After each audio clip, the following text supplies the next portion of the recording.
La crisis política provoca que Haití se encamine a una segunda vuelta electoral.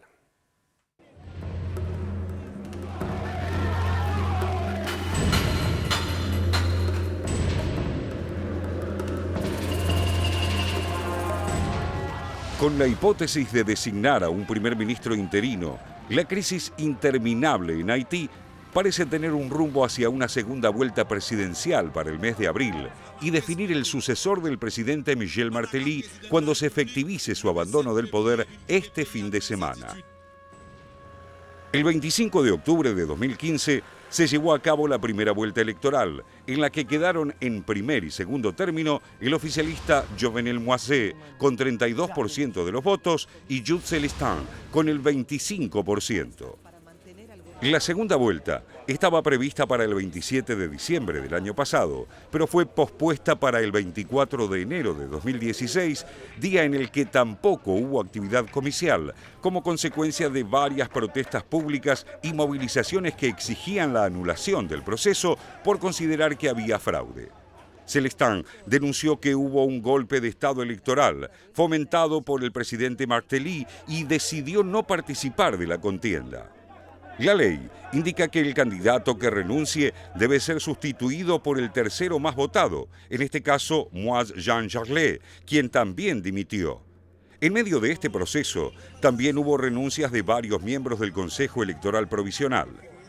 Los sectores políticos iniciaron un diálogo esta semana en el que participan el gobierno, el poder legislativo, representantes del empresariado y otros grupos para buscar una salida consensuada y rápida a través de un gobierno de transición antes del fin del mandato del presidente Michel Martelly este 7 de febrero.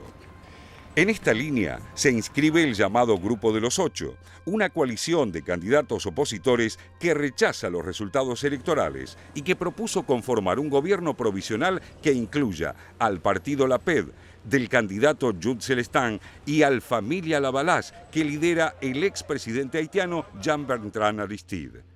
Plantearon que la presidencia sea asumida por el presidente de la Corte Suprema hasta que se efectúe la sucesión y que un primer ministro de consenso sea nombrado por el mandatario interino. A su vez, el actual primer ministro Evan Paul aseguró que Martelly entregará el poder en la fecha constitucional y dijo que en este contexto no habrá elecciones antes de la salida del actual mandatario. Sin embargo, el presidente Martelly agregó confusión a la situación, advirtiendo que no traspasará el cargo a quien no quiera ir a elecciones, pese a que en las últimas semanas aseguró que iba a dejar el poder en la fecha estipulada por la Constitución. Una declaración más en medio de un sinfín de versiones que no han podido ser confirmadas en su totalidad.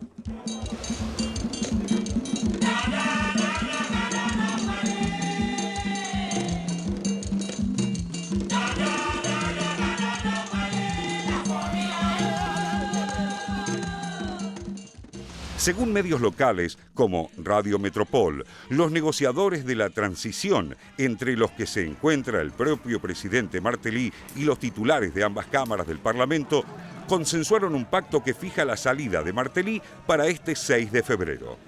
Al jefe de Estado lo sustituirá un primer ministro interino que debe tener el apoyo de todos los sectores políticos, la ratificación del legislativo y dar cumplimiento a una hoja de ruta para poner fin a la crisis política. El acuerdo también estableció la segunda vuelta presidencial para el 24 de abril y la toma de posesión del nuevo presidente el 14 de mayo. En forma paralela, una comisión de la Comunidad de Estados Latinoamericanos y Caribeños, CELAC, visita el país para buscar una posible solución institucional. La delegación, que está encabezada por los cancilleres de Venezuela, Delcy Rodríguez, y de Ecuador, Ricardo Patiño, así como los de Uruguay y Bahamas, ya se reunió con el presidente y luego con varios sectores de la oposición. Por otro lado, la hipótesis de prorrogar el mandato de Martelly más allá del 7 de febrero es también un escenario válido para algunos partidarios del actual jefe de Estado. Esta eventual permanencia en el poder es apoyada por los simpatizantes del partido PHTK, Partido Haitiano Tête Calais, del candidato oficialista Jovenel Moïse. A 30 años de la caída de la dictadura de los Duvalier, Haití no ha podido encontrar el rumbo político con una economía siempre en estado de crisis y con las consecuencias del terremoto de 2010 aún sin mitigar. La perspectiva de un vacío de poder es un nuevo escollo para el país más pobre de América. La inestabilidad política golpea a los ciudadanos de a pie con una inflación imparable que afecta a por lo menos el 60% de los haitianos que viven por debajo del umbral de pobreza.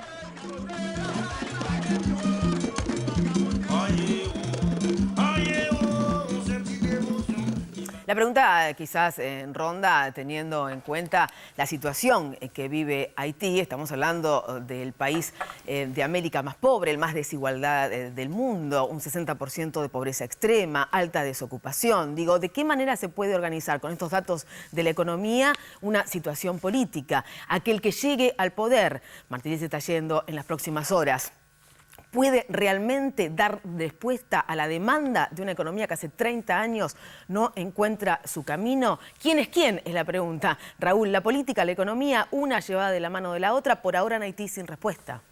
Sí, indudablemente es muy difícil encontrarle una respuesta a cómo se resuelve si por la política o la economía, porque situaciones como la de Haití son las que te obligan a replantearte qué es la democracia, ¿no? Digamos, cuál es la participación democrática que puede tener una población hambrienta, una población prácticamente excluida en todos los sentidos posibles, sin acceso ni a la educación ni a la alimentación, y una situación política que evidentemente lo que estamos viendo, inclusive por lo que está pasando, ¿no? Militarizado, intervenido desde el exterior. Y lo que estamos viendo en estas horas, con un presidente que termina su mandato y una constitución que ni siquiera prevé de qué forma se resuelve este vacío de poder, se termina resolviendo a través de las cúpulas de los distintos sectores políticos que tratan de buscarle una solución. Martelly debería dejar el cargo mañana, el 7 de febrero. Hay distintas propuestas y se está discutiendo de qué forma se sigue adelante, cómo se llega a la segunda vuelta, a la segunda elección, que no se puede hacer ni en diciembre ni en enero. Hay propuestas de la oposición para tener un gobierno de transición donde se tiran varios nombres, pero evidentemente es un camino bastante difícil, que en estas circunstancias donde toda la oposición en conjunto planteó el fraude por parte del oficialismo, puede haber un acuerdo en este punto. Martelly hasta hace unos días tenía expresiones en el sentido de que él estaba dispuesto a quedarse. Sí, ya el jueves cambió de opinión, o por lo menos públicamente expresó otra cosa en su última aparición pública. Dijo que ya no estaba ni con ganas, ni con deseos, se sentía agobiado y prefería la tranquilidad de dar un paso al costado, de mirar toda esta situación desde afuera. Digamos, es una situación que cualquiera sea la respuesta que obtengamos en las reuniones que se van a hacer hasta la noche de hoy o en el día de mañana, siguen siendo respuestas circunstanciales y no una solución al problema. Y pareciera que tampoco hay ningún organismo externo, porque estuvo la OEA, que fue repudiada por casi la mayor parte de los estudiantes, jóvenes, trabajadores, que son los que justamente se movilizaron para que no hubiera un balotaje, porque están denunciando un fraude terrible. La OEA fue altamente repudiada con marchas. La CELAC no. Haití, como miembro de la CELAC, tuvo, por supuesto, los miembros de la CELAC fueron recibidos por el Senado, fueron recibidos por distintos líderes, pero de todas maneras hay, como decís vos, un vacío, no solo interno, sino inclusive externo. Un dato que me parece grave y preocupante es que ha resurgido, si se puede decir de esa manera, uno de los golpistas haitianos, Guy Philippe, que fue un hombre de la CIA, un hombre que admira a Augusto Pinochet, se lo llama un paramilitar, se lo llama un señor de la guerra en Haití. Fue muy importante cuando fue el derrocamiento en el 2004 de Aristide, del presidente legítimo, Aristide, Jean Bertrand, ¿no? Jean Bertrand. Aristide, él fue una de las figuras justamente centrales de ese derrocamiento. Siempre se lo asoció con la CIA, a pesar de que la DEA en algún momento lo acusó de narcotraficante, lo apresó, pero rápidamente huyó, pudo huir de las cárceles de la DEA. Es decir, y ha aparecido nuevamente este personaje que que por supuesto no augura ningún tipo de diálogo, sino todo lo contrario, augura más represión y más enfrentamientos con armas, y etcétera. Ha aparecido como incluso encabezando un grupo militar. Ahora, ya que mencionás a Guy Philippe, mañana se cumplen 30 años del derrocamiento de Baby Doc, el hijo de Papá Doc, esa larga dictadura de 29 años que gobernó Haití. Y yo te escuchaba, Raúl, y la verdad se me vinieron las imágenes de 1986. Caía Baby Doc y no se sabía hacia dónde se iba, a qué horizonte, no había futuro, no había Asamblea Nacional, o sea, era absolutamente decorativa.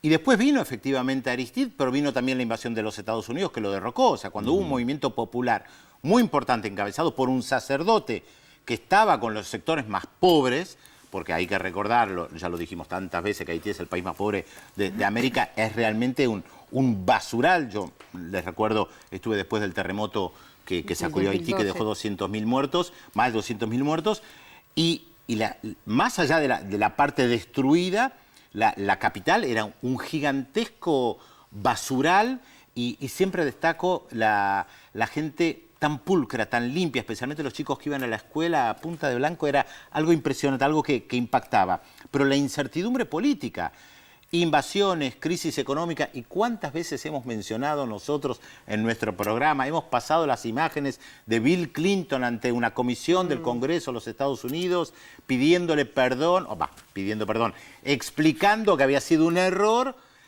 exportar arroz de los Estados Unidos a Haití, que contribuyó a la destrucción de la producción arrocera haitiana. Esto lo dijo Bill Clinton, lo pasamos alguna vez en nuestro noticiero, las imágenes están, las pueden encontrar. Sí, un país de monocultivo de arroz, es decir, le destruyó lo único que tenía. Exactamente. Que aclaremos eso porque para dimensionar lo que había significado ese, entre comillas, error de Estados Unidos.